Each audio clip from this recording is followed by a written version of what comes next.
Hey guys, Rob, Sigma 3 Survival School. Today I want to show you a quick little technique for throwing together a crawdad trap out of nothing more than some sticks and some vines. If you don't have vines, you can dig up roots. Let's say you're up north or something like that. There's a lot of spruce or pine around.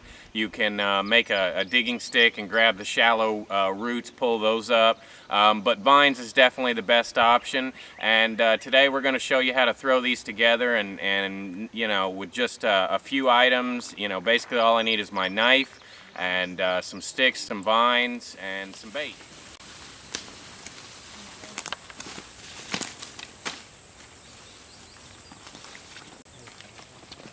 So all I've done is taken 7 sticks, sharpened them on one end, and drove them into the ground into the form of the way that I want this crawdad trap to be. And I'm going to take my smallest, most flexible vines in order to get it started. And I'm just going to wrap those in and out until I can get this thing, the bottom 4 or 5 inches done. And then once I get those done, then I can pull these sticks out of the ground.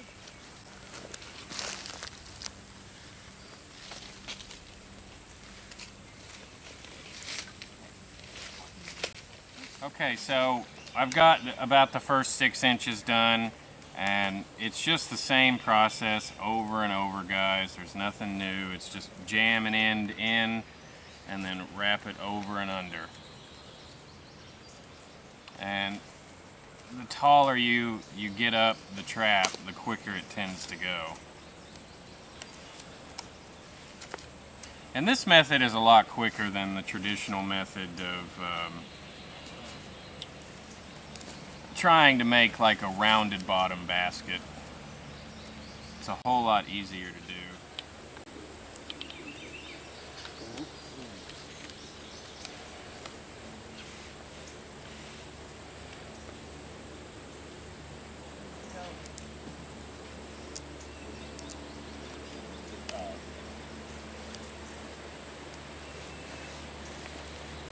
Okay, so once you get farther up, it gets a lot quicker because you can, I can yank it out of the ground.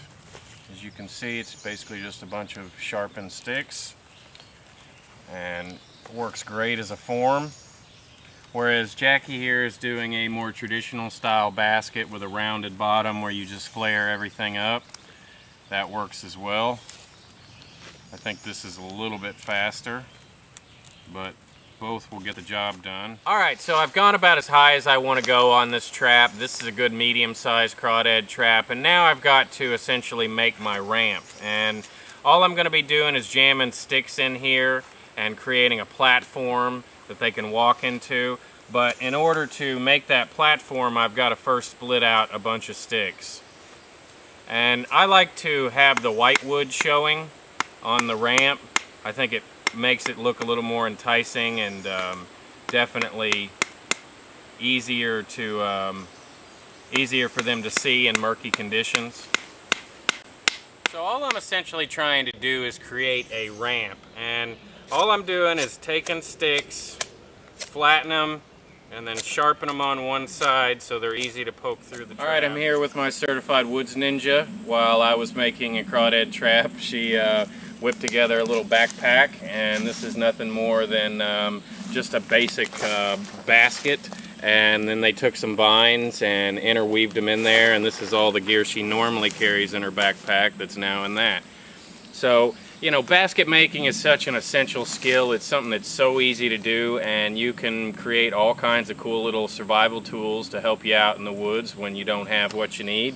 But, getting back to this crawdad trap, basically all I've done is created a walking platform that they'll come up to here, and I'll usually put like a rock back in here to hold it down, and then the bait will be shoved in up through here, but I'll try to tilt it forward to where the bait is sitting close to the entrance, and then the crawdads will come, they'll drop in, and then they can't swim back out, and I'll typically just take them and dump them and then flip the trap and then dump the crawdads out. And honestly, guys, this is one of the quickest ways I've found to catch crawdads. In mass quantity, we can usually catch you know, a handful at a time in a very short amount of time with this type of trap. Only took me about an hour or two to create, and it's well worth the effort to put out there and either get yourself some bait or you know, use the crawdads for food. So, all right, while I was making the crawdad trap and we were doing the little backpack, we had the rest of the class out here doing a basket fish trap, and this is kind of an egg-shaped pattern basket trap. I like this. It's a little bit smaller than the other versions that we have on the website, a little easier to move around, and you can also use it as a backpack as well. That's one of the reasons I wanted to show you, you know, the one that we made. But basically this just jams down in. That's a little tight.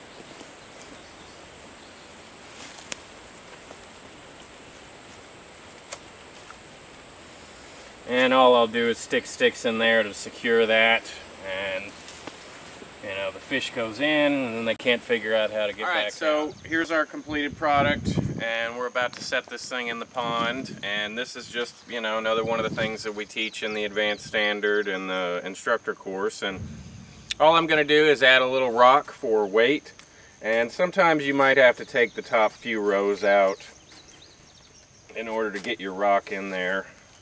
But it's as easy as just sliding them back in.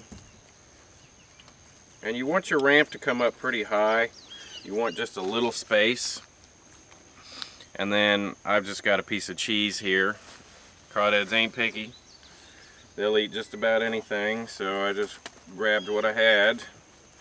And then you want the bait to be down here at the front of the ramp so they can kind of get a smell and you know, potentially see it. And then all you've got to do is just set it in the water with the ramp, you know, facing towards the, you know, facing down.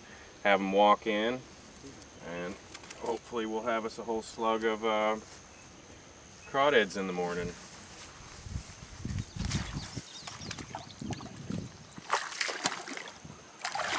Just set it right in there somewhere. Yeah. Facing out.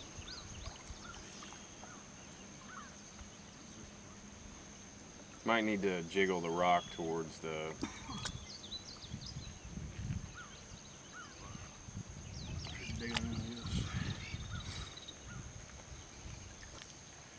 Good. There you go. And that's it, guys. You know, took us about an hour to build that thing. You can pump out a whole bunch of these, and you know, you're probably not going to get more than about 4 or 5 crawdads per night out of them, but you add that up over 4 or 5 traps, and it adds up to a substantial amount of food in a pretty short amount of time with very little effort involved. So, you know, if this is something you've got an interest in doing, and you know, you want to learn these skills, check out our instructor program, check out our advanced standard course, and you know, if you don't have time to take classes, at least get out there and build one in the field and try these things out for yourself. As always, we appreciate your support, and you know, please share, like, and subscribe. Thanks, and have a great day.